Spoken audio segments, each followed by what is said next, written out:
I got into the real estate business, and through no other reason than it just looked like a really cool job to have. I had not a lot of idea about it, not a sales background, just looked like a cool job to have, and made $1 million in my first year just through grunt and grind and just doing things nobody else was doing. And now, how old were you then? I was 21. Wow. Then I got real smart and bought the company that I worked for, which effectively was buying myself. I was 80% of the company's volume, so grew that to be the #1 brokerage in the country. Wow. Within 3 years, we're doing about $2 billion a year in volume. But I'll say I did way better when the markets were tough than I ever did when it was good. Yeah, people are really fixated on interest rates, aren't they? My father built a home in 1978 in the United States. You can imagine what his interest rate was. It was 16.5% interest. It was like a credit card. When I bought my first house, it was 17%, and I thought, man, I've just nailed it. So what about a young family wanting to get in the real estate? What advice would you have for them? That's the hardest one, because I do think that's the area of our market that is going to be a very hard place to fix. Is first home buyers. It doesn't matter where you do it. People are all very predictable. They all want the same thing. It might be in a different package, but they all really want the same thing. You treat them right, you do the right thing, you be honest, and you'll end up with what you deserve. So, but I think everybody's so focused on how they start, like get into it real fast, do all this sort of stuff. But if you don't end right, it's like running a marathon. If you don't finish it, you haven't done anything. And it's a world full of influence. So obviously everything we see online is trying to tell us to be something else. But I still think that for me, that world champion title of yourself is still available, and people are a little too scared to go get it.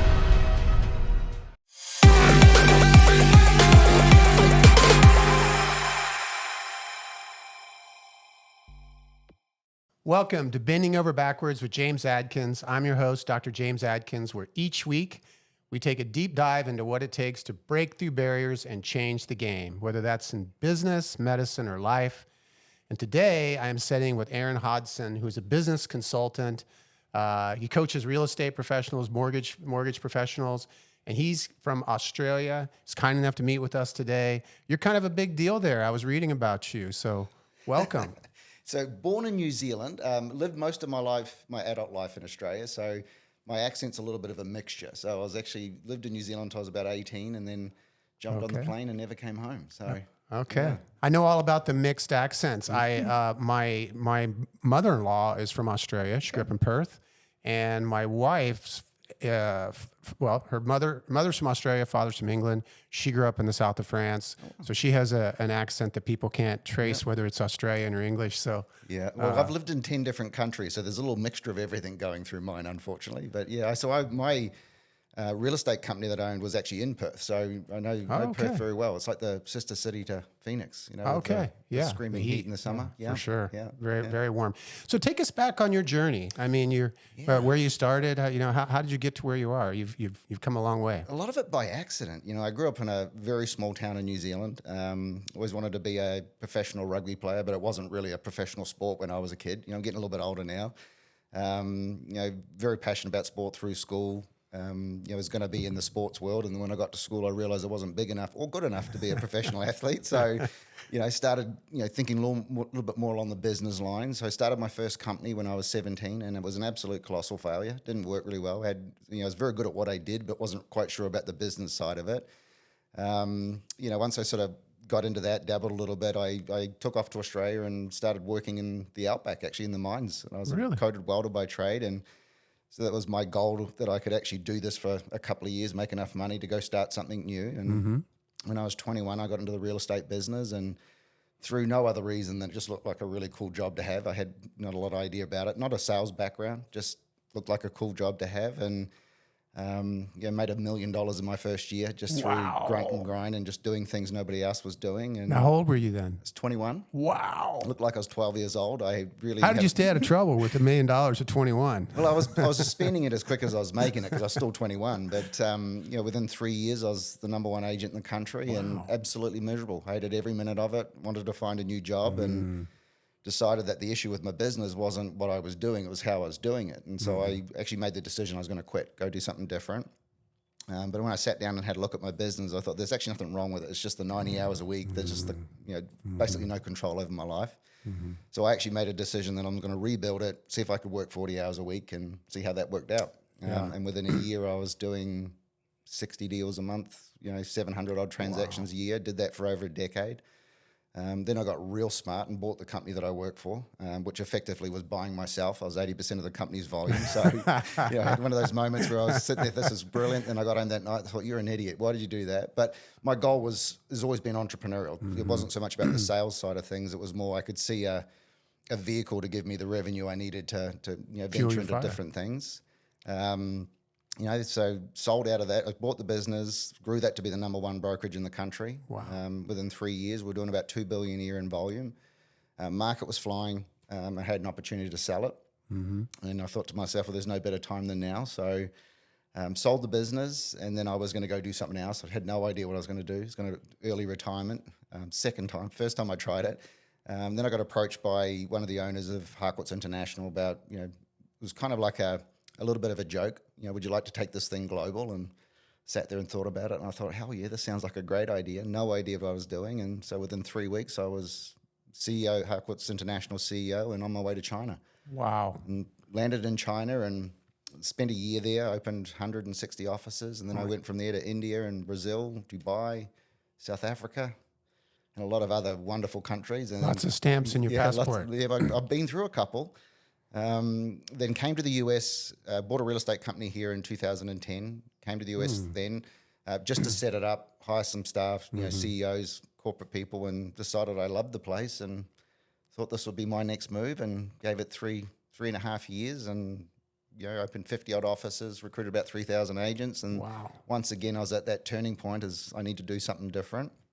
And so basically just decided my time was done and I wanted to go do something for myself, because I'd always sort of done things for other people, going in and helping businesses that were struggling. And I was always sent to those places where things weren't really going well. So, turnaround agent. when I went to South Africa, we bought a big real estate group over there, and 3 months later, the market tanked back in 08, 09. And so we went from 160 offices down to 30. So I spent a year rebuilding that before I came to the US, and sort of got out of it. I'm a little unsure what I was doing. And then I got approached by a lot of companies about doing some consultancy work about, acquisitions and building their businesses. And that sort of morphed into sort of traveling the world doing keynote speaking, and really found what I was actually really passionate about when I started, which was just helping people get through things that they didn't think was possible. And I also thought there was a bit of a disconnect in our industry for teaching people the right things. And I discovered that my unique skill was more about taking the individual and showing them how to build a business around them rather than replicating somebody else's model. And that's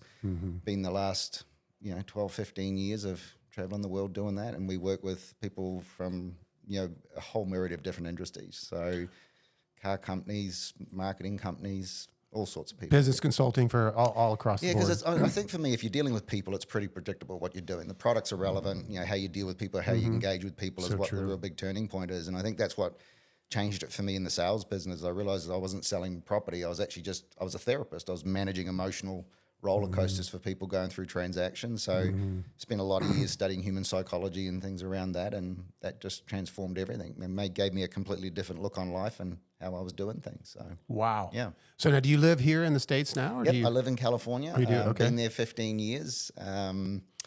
Can't get my wife to move out of California yet, but there is the wonderful thing about what we do. We can do it anywhere, Sure. but it's kind of hard to leave the weather. But we're very well settled, and I will say it's the only place I've actually ever felt settled down. There wasn't a plan to go somewhere else. So, yeah, it's a beautiful place. It is Climate's a beautiful amazing. place. Yeah. So trends, and I understand you've got a wide background, but real estate, you've got a big background in real estate. So what trends do you see in the global market in real estate? Australia versus the U.S. What are you seeing? Well, I mean, it's interesting because I think the housing market is great. I mean, there's a lot of people have got different opinions about it. I think everybody would love to have a crystal ball, but I think the one thing that I've always known, I think doing the travel around the world, is you get to see some of these market conditions happening elsewhere. So, the US market is a little slower just through population. You go to countries like New Zealand, Australia, the market cycle is a little bit quicker, and it doesn't really matter what's happening with the interest rates. People get a little funky about what's going on. So what we're dealing with at the moment is more of an affordability issue than it is actually a real estate market problem, because we all got a little bit lucky with those low interest rates. But I see it going back to being a little bit more traditional, where it's a bit more seasonality. But human nature is a very predictable thing. People need to live in houses, so you'll find some peaks and hollows. But I'll say I did way better when the markets were tough than I ever did when it was good. You just have to work a little harder. You have to understand more about running a business. But there's always an opportunity there. I think it's going to be interesting for the next 12 months. I don't think we're going to see any doom and gloom. I do think we're going to see some slowing, but we've got a lot of people still doing very, very well. So. Yeah, people are really fixated on interest rates, aren't they? You know, my father built a home in 1978 in the United States. You can imagine what his interest rate was. It was 16.5% interest. It was like a credit card. When I bought my first house, I was 17%, and I thought, man, I've just nailed it. And it's like, so I think but I think we've got short memories too. I mean, you look at some of the best markets we've ever had in our industry, and the interest rates have always been in that 6-7% range. You know, we just went through a very luxury moment through 2020 to 2022 where you could buy a home you couldn't afford. Because at 2%, you could go buy a home that was $300,000 or $400,000 out of your budget. So we just went through this phase where a little bit of misconception started to happen. We sort of thought that's what the real estate market should be like, but that's not sustainable. But I mean, the perfect market is in that mid-6 range because affordability is a little bit more challenging. You will see a little bit of a reduction in prices, but that's common sense. I mean, we've gone up 80 or 90% in the last 4 or 5 years, so it can come back a little bit. Sure. Yeah, everything's got to change. So what about like, you know, a young family wanting to get in the real estate? What advice would you have for them? That's the hardest one because I do think that's the area of our market that is going to be a very hard place to fix is, you know, first home buyers, you know, getting into the market for the first time. And I think there's still plenty of good opportunities, but I think the expectation of what you're buying needs to change. And we call it, you know, kind of coin it a bit more like a transition home. Like you've got to get into the market first before you can start looking at that next phase. And I think when people get into the market for the first time, they really want that dream home. They really want, you know, potentially the home they grew up in. So you know, the budget and the expectations doesn't seem to align. And, you know, so what we tend to do with people is, you know, like understand you're going to go rent something anyway. So maybe you wind back a little bit of that requirement, get into the home, you know, benefit from the capital growth, and then take that next step. But I think that's just human nature. We want the end result really, really quickly. I mean, there's opportunities as long as we can sort of wind back what our expectations are. You wouldn't recommend waiting on the interest rates to drop? Well, I mean, the thing is, you don't know if that's going to happen, I guess. Well, the hard part is it's not a good thing to do because you know, we've got an inventory shortage, you know, nationally. It's globally, actually. There's not a lot of homes for sale historically compared to what a normal rate is. But as soon as the interest rate comes down, you're going to have more competition. Drives the prices up again. I mean, it's 2020. You know, it wasn't like the market was really crazy hot. Interest rates were low and everybody wanted to buy a home. So competition always drives the price up. So, you know, interest rates drop, it's going to drive the price up. I mean, I think most people need to understand when you buy a home, you're not sitting on a mortgage for 30 years. Very few people do that. Is you have to take those short investments, a little bit higher payment now with the view to refinancing. You'll get to where you need to be. So that's where I see the issue is, you know, I think people's first impressions of a first home should change a little bit. But there's still options out there. Makes sense. So I'll skip over here to just your business consulting in general. Tell me a unique story about someone that you're surprised that they became successful, and you know if you have a story. I'm surprised they became successful. I mean, I'll be honest with you. I probably get more surprised by those that don't become successful. You know, because I think, you know, for me, it's the ability to show them things that they can't see, and I think the thing that I suppose the thing that drives my ego more than anything is actually showing people what they're capable of doing. Because generally, when most people come to me, it's more they've got ideas, they've got thoughts about what they want to do, but there's no vision on what that end result would look like. And so the strategy is really sort of taking them 3 or 4 years further forward. So like, what do you actually want this to look like, and then building the model in reverse. So I think I've probably been more surprised the other way, where this is you meet with people, incredible business model, but just the understanding of running a business was lacking, and that want to change the lack of being coachable, I think is probably more surprising. But I think I get more joy out of seeing the surprise on people's faces when they achieve things that they didn't think was possible. Exactly like what I went through when I started my first business. You know, you kind of feel a little bit out of place in certain environments until you've sort of learned like the ropes. Like an imposter. Yeah, like an imposter. And I honestly say it never goes away. Yeah. Because I think you learn everything every day. You're never going to know everything. And you know, every time I deal with a different client, you learn different ways of doing things. And I think it's not the ability to know the answers; it's the ability to work out what that answer is really, really quickly. And I think that's the fun part. It is interesting that the business model. You think about people being an amazing business model, having all the skill set, but something's going on personally. Yeah, that they can't. So, you know, there's a screw loose, or there's a substance abuse problem, or there's a behavioral issue, there's a personal issue. It's always the way, and I especially when I do a lot of C-suite leadership stuff, especially when you're dealing with people that are running big companies. In the first 30 days, I'll always meet with their significant other. always sit down with them as a couple. That's clever. And you get a very good idea straight away. That is clever. What's happening. I mean, actually, it started for me when I was growing my real estate company, and I used to go through the traditional interview process, and quite honestly, you'd hire anybody if they could, fog up a mirror, you'd bring them in and hire them. And I thought this is just not the right thing for somebody in their family, because to get into a business and then put all your energy into it, that generally puts a lot of pressure on the family. So I reshaped my whole interview process. I'd do my interview. If I was really interested in taking you on, the next interview, you brought in your wife or your husband, because they need to understand what you're about to go through if you want to make it successful. And so I think people jump into a business, they dabble a little bit, and then they get burnt out and sort of lose confidence in where they're going. So it's more about, when you get in, you got to give everything you've got in that first year or two. And I think your significant other needs to understand what that looks like. And we did save a lot of very good people by doing that. I bet. Yeah. I bet it is a full contact sport, isn't it? Well, it is. It's very emotional, and I think it can be very investing in your mind as well. And it's I went through that for 3 years, where it controlled every single thing that I did. It was 90+ hours a week, and it was nobody else's fault but my own. But it was just lack of structure, no awareness around what I was doing. It was just chasing the deal. Sure. Realizing that was not sustainable. But I think if you can get everybody on board, it really makes a big difference. Get on that hamster wheel and you're just running and running and running. I mean, as I was at the peak of my business, like doing 60 deals a month, I was working 40 hours a week, because it's like you get very good at saying no. You get very good at managing your time. You get very, very good at doing the things that most people don't want to sacrifice when they're trying to grow. And so that transition and change. And so I think the one thing I run into a lot is when people get in that growth mode, it's hard to pull them out of it and get them back into investing and running the business than just being buried in it. So sure. There is the challenges in business never go away. Yep. They never go away. And I always thought, well, when I get to here, once I get here, I've been doing that for 30 years. I'm still not there. No, it's just the goalpost keeps moving, doesn't it? It's a human nature for sure. So do you have a family? I do. I've got a lovely wife back in California, and she's my business partner. So she runs one of our companies.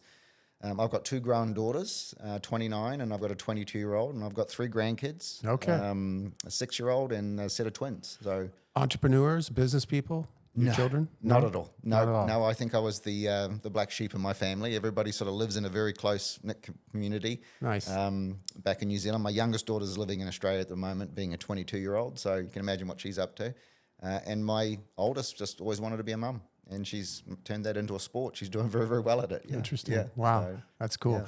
So what about, was your father a businessman? He was. Not a particularly good one. I think I learned a lot about what not to do. What not to do. But it was, I think one of the best things I learned from was not having the fear of getting started. He tried so many different things. I remember growing up as a kid, and he was a farming background in New Zealand, so he was always the first one to start some new sort of farming trend, whether it was ostriches or lots of weird and wonderful things.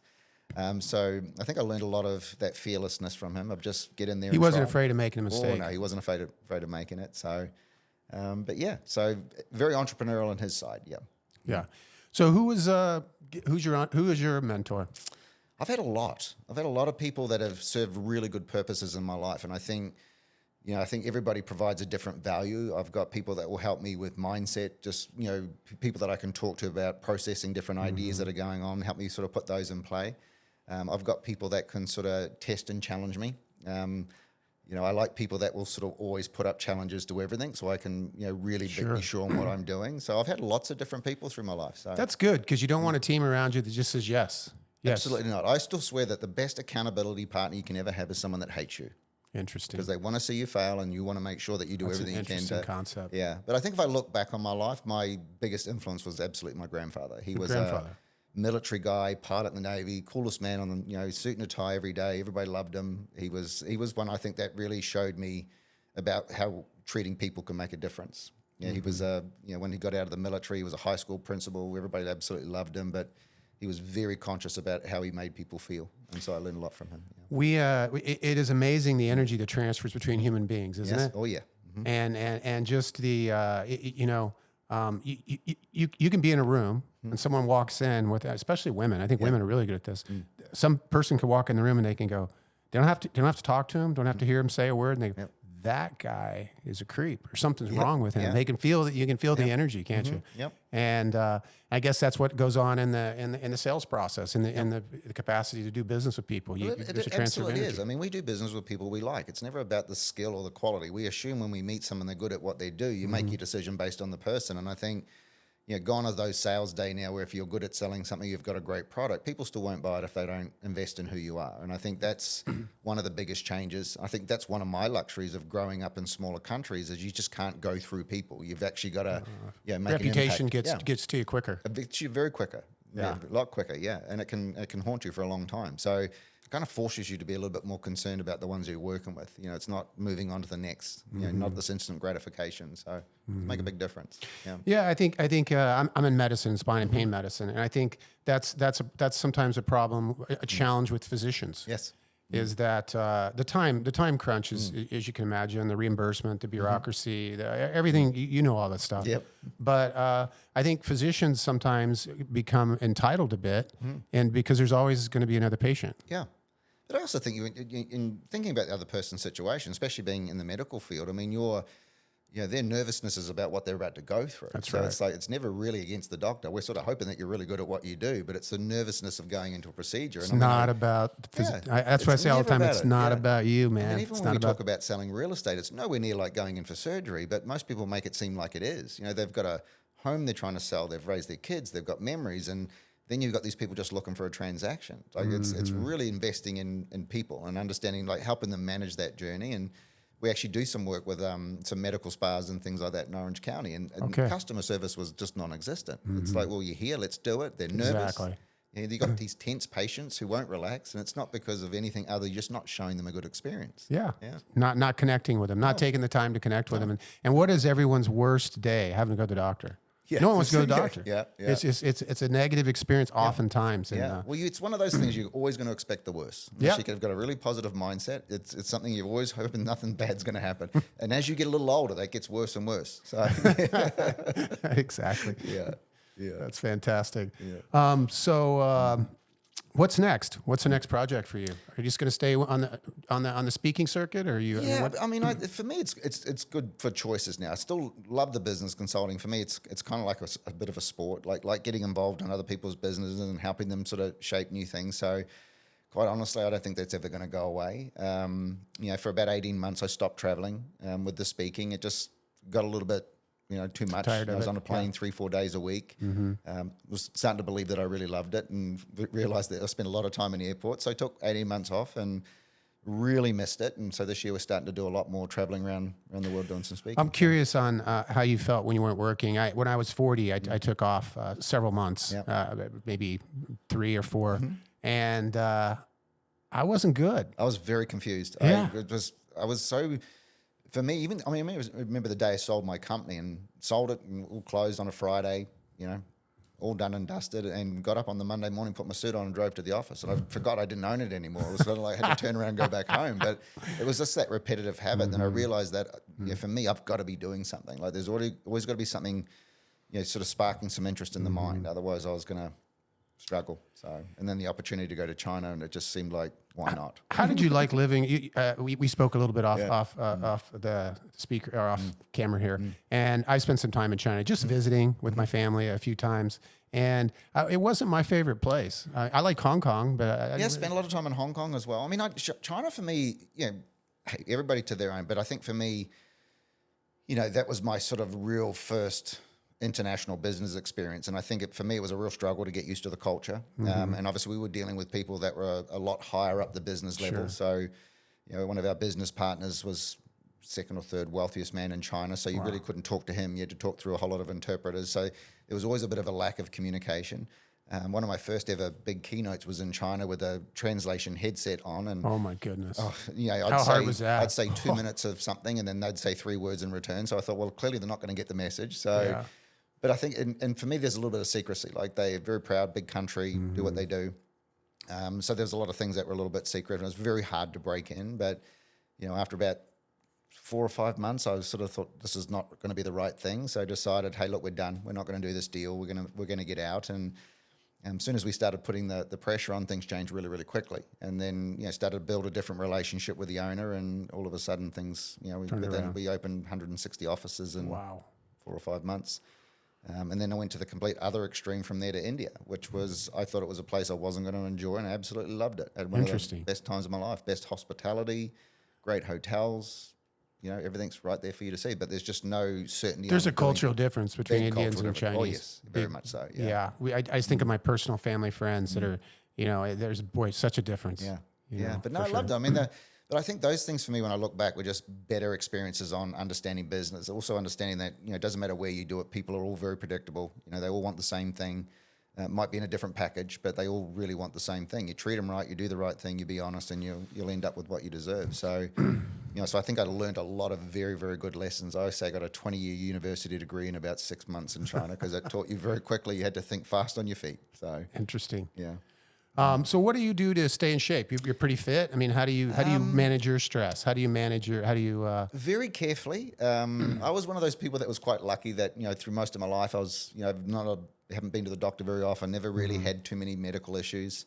I'll say that to a good upbringing in New Zealand, where there's, it's good food and a lot of things like that. But I discovered when I was about 40, things that things Changing. were a little bit harder to get off than, putting on. And I was, living in hotels and started gaining a little bit of weight, and things weren't doing well. Starting to feel a little bit unhealthy. And so I actually did start getting a few health issues. And what I decided is that, I haven't worked this hard my entire life to get to 50 and decide that, I can't enjoy it. So probably 4 or 5 years ago, just, big life changes in food, types of food you eat, work out every day, do F45 every day. Absolutely love it. Built a great community of people and friends down there with that. The F45? F45, yeah. And for me, it's because it's predictable. It's like I can show up at the same time every day. There's always a different way. I know what time I'm leaving. I can set my watch to when I get home. So it sort of suits my my structure of how I run things. My wife's a yoga instructor, so do yoga every now and again with her.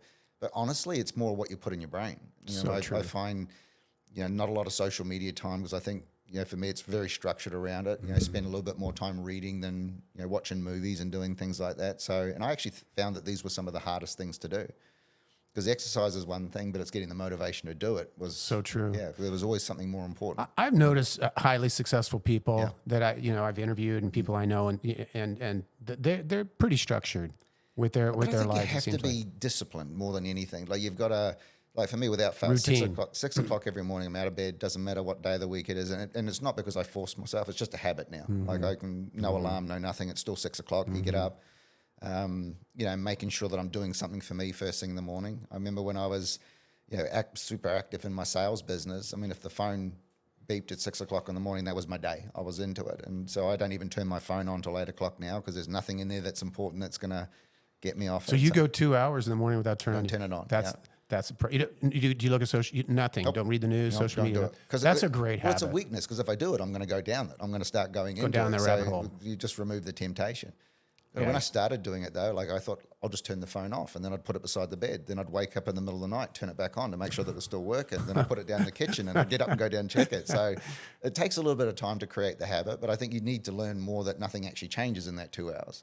What does change is what I can actually give the client after 8 o'clock. Because if I'm dealing with something stressful at 6 o'clock in the morning and I deal with a client at 8 o'clock, they're going to get a little piece of that. So true. It was just the understanding that I've got to make sure that I'm giving the best version of myself to everybody, rather than a half worn out, beat up person that's been dealing with problems in the morning. So true. That's why I'm a morning exerciser, just because I want to show up for my team. Yep. If you wake up, do you wake up sometimes with anxiety, with fear, with is that or? Used to a lot, not now. No, like I have a very powerful way that I end my day, and I think people talk about their starting their day. How's that? So for me, I always have a non-negotiable appointment at 5:30 every day, and it's just to finish my day properly. Because what I don't want to do is get to the end and then go, okay, I'll deal with that tomorrow. Because now I'm going to sit awake thinking about it, and it's going to. So I can't leave a day unfinished. So I'm a fanatical note taker. Anything that's in my notes becomes an appointment in my calendar. I follow up with everybody that I've talked to, get rid of my emails. I have 0 emails in inbox when I go to bed, and that just gives me the ability when I wake up in the morning, it's today business. Interesting. One of the best things I've ever done in my life, because it makes me sleep better. I'm not worrying about what I've forgotten. Gives me the ability just to make sure that I've ended my day right. So you say an appointment at 5:30. Yep. Maybe that's you're just at 5:30. Business ends. Yep. 100% of business And it's an ends. appointment with myself to make Okay. sure that whatever I've done for the day, I can clean it up. And it's just a passion to make sure that when I wake up every day, whatever I'm looking at is today business. It's not clean up from the day before. Clever. Yeah. Done it since I was probably in my mid-20s. And it was, Success leaves clues. yeah. But I think everybody's so focused on how they start, like get into it real fast, do all this sort of stuff. But if you don't end right, I mean, it's like running a marathon. If you don't finish it, you haven't done anything. So for me, if you're doing a day and you want to make it worthwhile, end it right. Make sure you've cleaned everything up. You know, I have a bit of a rule as well. Same day follow up with everybody. If I've met somebody, had a great relationship, they're going to get an acknowledgement later that afternoon, so that everything sort of. For me, it's just making sure things are finished. I'm one of those people as well. If I start a project around the house, I'll keep going until it's done. Like I've, whether it's a little bit of OCD, I'm not quite sure, but unfinished things just don't. Interesting. They drive me insane. Yeah. And that's obviously you've parlayed that into all the success in your life. Just those habits. It's those habits, isn't it? Yeah, and there's small things. I think people think there needs to be some sort of education or some sort of skill set, but they're more habits. Like if you can teach yourself that you got to finish everything you start, you're going to get a lot more success in the long run. So it does make a huge difference. Yeah, huge difference. So how has the mortgage landscape changed in the last few years? Technology is giving it a little bit of a run.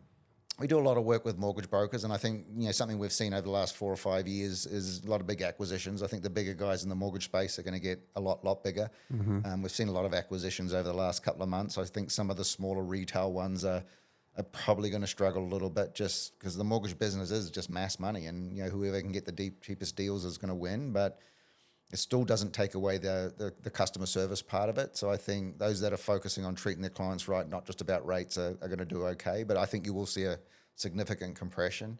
I think mid-2021, there was in that sort of 700,000 loan officers in the US. There's now around about 200,000. So that's probably going to get harder hit than the real estate space, the sales space. Interesting. What book's on your nightstand? What are you reading right now?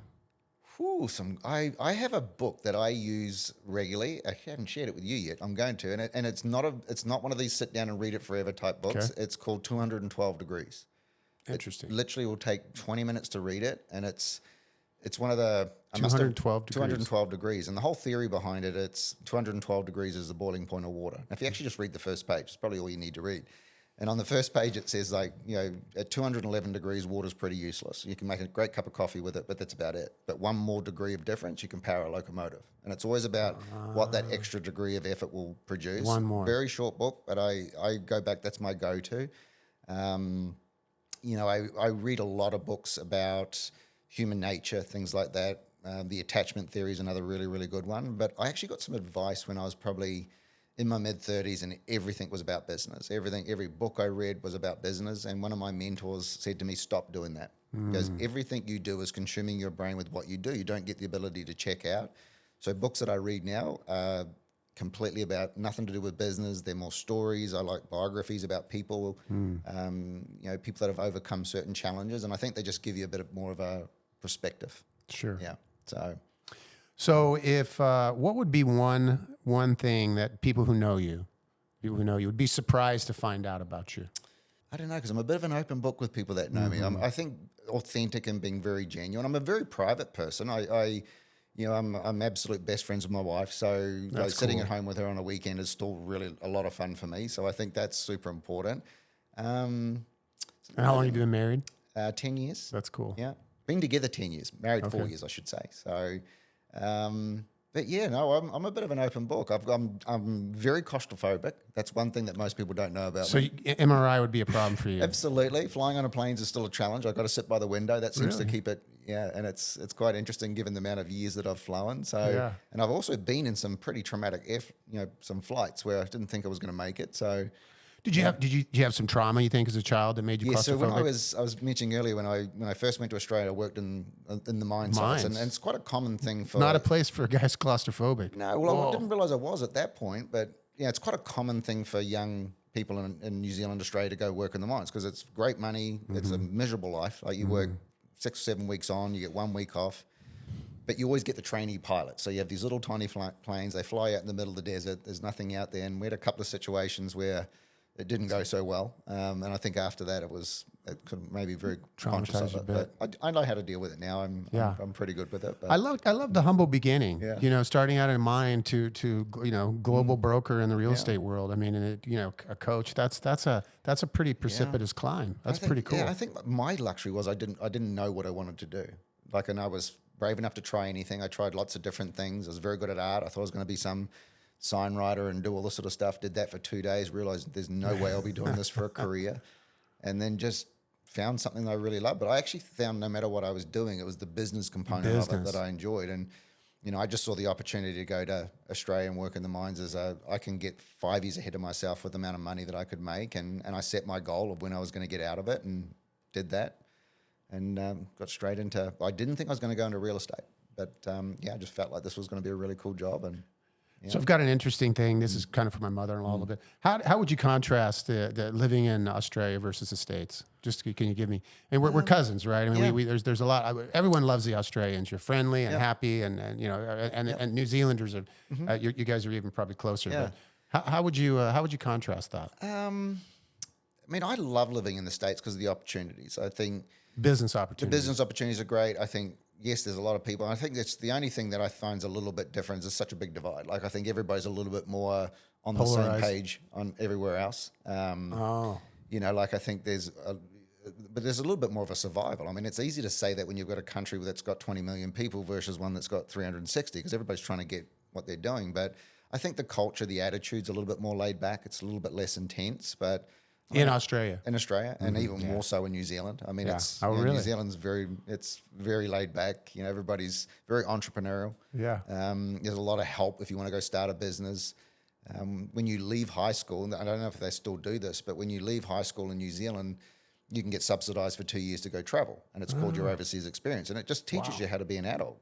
Go work in another country and learn how to deal with people, and so little things like that I think are way more beneficial. We don't focus so much on the education; we focus more on the real life experience. Get out there and try what you want to do. So I think we found in this country putting everybody through university and giving a liberal arts degree wasn't a good idea. Yeah, I mean, I left school at 14. I remember sitting in my principal's office and he said to me, "You should do anything other than this." And that was his nice way of saying, you need to go find something to do. Wow. So, yeah. And I mean, it wasn't like I was a bad student. It just didn't challenge me. I already had a sort of job lined up. So I was just kind of biding my time and So that would be something interesting to find out about. You left school at 14. You're so successful. There are a lot of business people that drop. I don't want my children to hear this. There are a lot of business people who drop out. But that sounds like a pejorative term, but I don't. Or change gears and don't finish school. They end up becoming leaders and titans in the industry. Yeah, I did go back and do a lot of education around the property business, business management when I was a bit older, because I realized there was some real specific knowledge I didn't quite understand. Yeah. So I went back and learned that, but I sort of had a luxury because I'd been doing it for quite a while. That it made a lot more sense when I went back. But yeah, I just wanted to go and do a business and get in and do something and make money and. Yeah, and it just sort of panned out. But I think the fear of not being scared of trying. And I think, I will say one of my luxuries was like I tend to think about it after I've done it. I won't sort of overanalyze something. If it looks like a good idea, I'm going to jump in and then I'll try work it out as I go through it.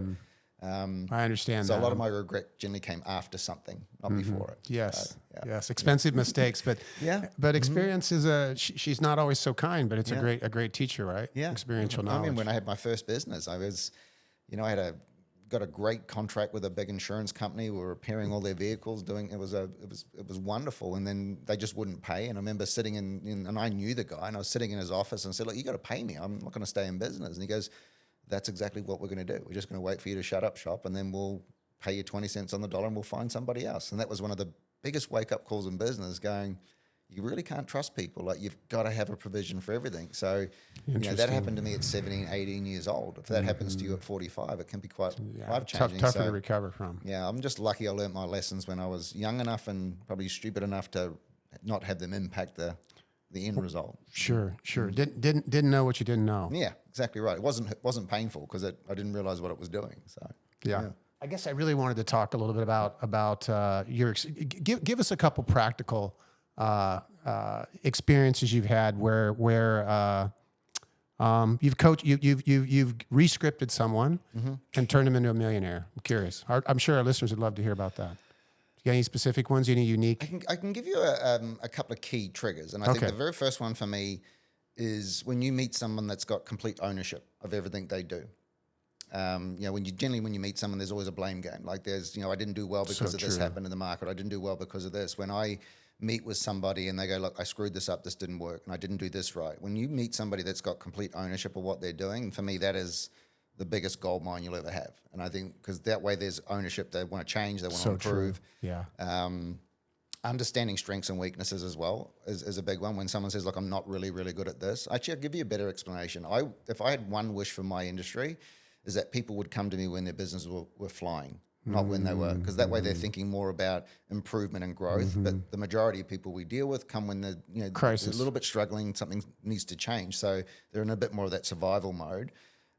So the big one for me is ownership. If I meet with somebody and they point out their mistakes straight away, I know I can do really, really good things with them. If I meet with them and they give me all the reasons why they've not succeeded, I know that it's more of a shift of a mindset. The second one for me is people that have the time to pause before they make decisions. Give it some really good thinking process. And those are understanding about creating systems. Because I think, I'm not a big systems person, but I realize how critical they are in anything. Being able to replicate what you're good at is where growth really, really happens. Like we get Scaling. really, really good at one thing, and then we never ever go backtrack to go, why did it work? How do we systemize that? And how do we replicate it more and more times? That's where growth happens. So I think for me, I've been lucky enough that I can't actually give you a client that hasn't done really, really well or got what they wanted. Now, I think one of the other things that I put on that is I look at success different. I think when somebody's so focused on making money, it's really, really hard. Yeah. And so I always say to people that success is going to be based on the freedom of choice that you get at the end. Like, do you have when I sold my company, a perfect example from my home, that was people said, why did I do it? And the reason I did it was because I could. But I was making up stories going, like, I got offered a lot of money and I wanted to do that. But the reason was I could. I wasn't married to it. I'd done everything I wanted to do. I'd done well with my money. So I had the ability to make a choice and move on. So, I think there's some really big telltale signs, and then you'll see it in people when you meet with them. It's the ownership for me straight away. If somebody comes and goes, this is what I suck at, this is what I'm not good at, this is what I need to fix, I know I can do some pretty good things with them. Yeah.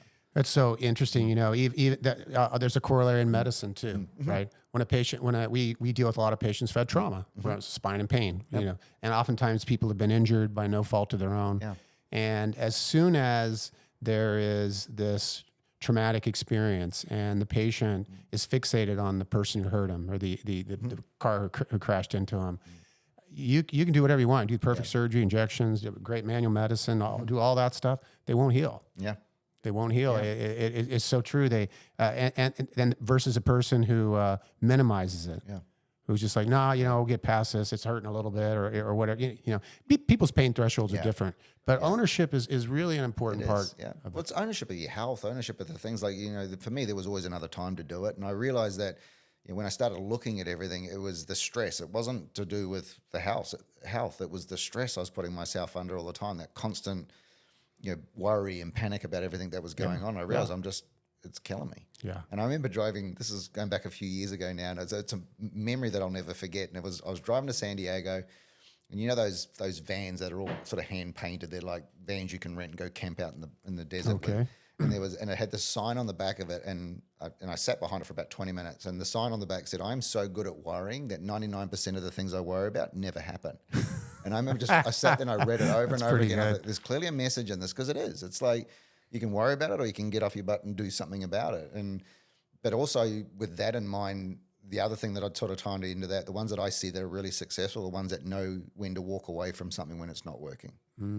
Because I think ego and stubbornness of trying to really fight for something to happen when it's not going to work. 10 great business ideas, 2 of them will be successful.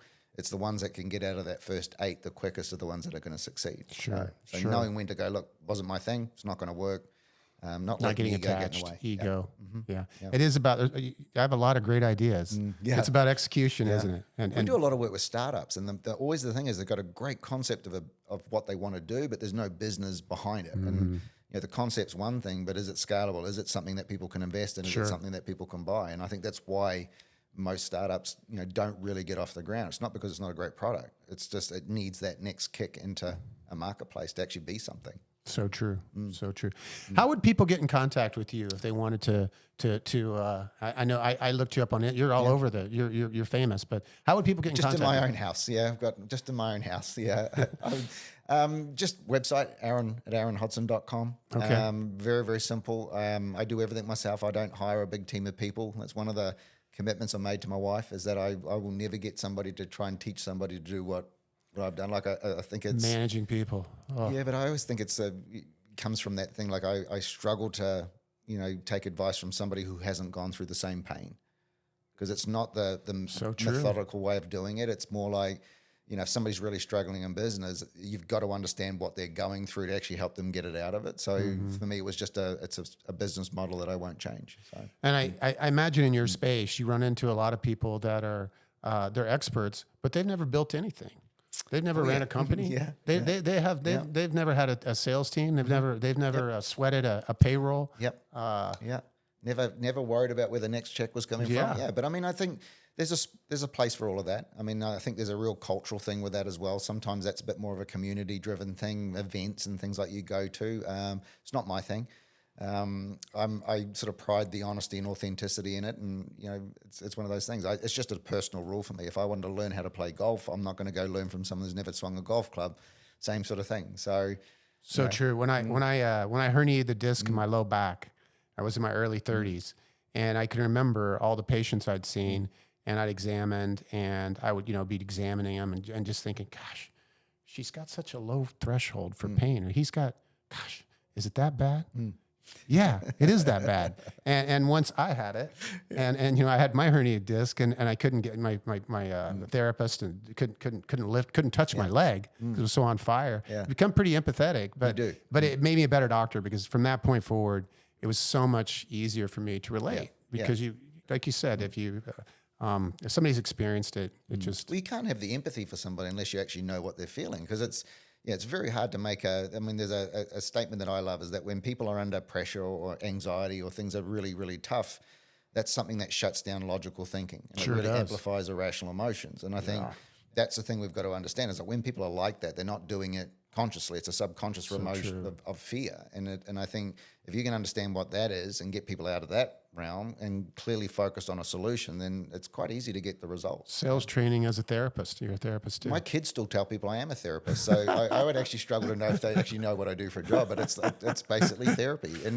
But I mean, for me, I think if you can actually find the best version of who you are, anything is possible. But I think most people are operating at about 50 or 60% of their capacity. Yeah. And it's a world full of influence. So obviously everything we see online is trying to tell us to be something else. But I still think that, for me, that world champion title of yourself is still available, and people are a little too scared to go get it. Boy, it's you don't want to leave any gas in the tank when it's over, do you? No regrets when you go out the other side. Yeah, I mean, you don't get a second shot at it. No. But yeah. And it's so true. When you're emotionally wound up. I mean, we know this in medicine. I mean, your prefrontal cortex gets hijacked by your midbrain, right? So then who's running things? Yeah.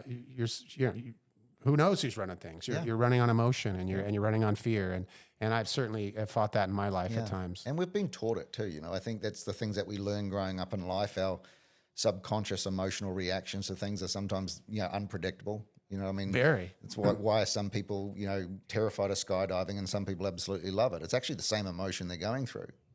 It's just the brain translate one as fear and the other one's as excitement. Your body does exactly the same thing. Yeah. I'm on the other side. It was absolutely terrifying for me when I did it. I loved it. I only did it once. There's no way you could ever get me to do it again. I wouldn't. I don't want to do it again either. But I loved it. The most scary thing I ever did was bungee jumping, though. Well, see, I was the opposite with bungee jumping. The first time I did it, I was terrified, and I did it at it's the world's tallest one in Queenstown in New Zealand, and I was ready to go, and I couldn't get my head around the weight of the rope on my legs because it felt like someone was trying to pull me off.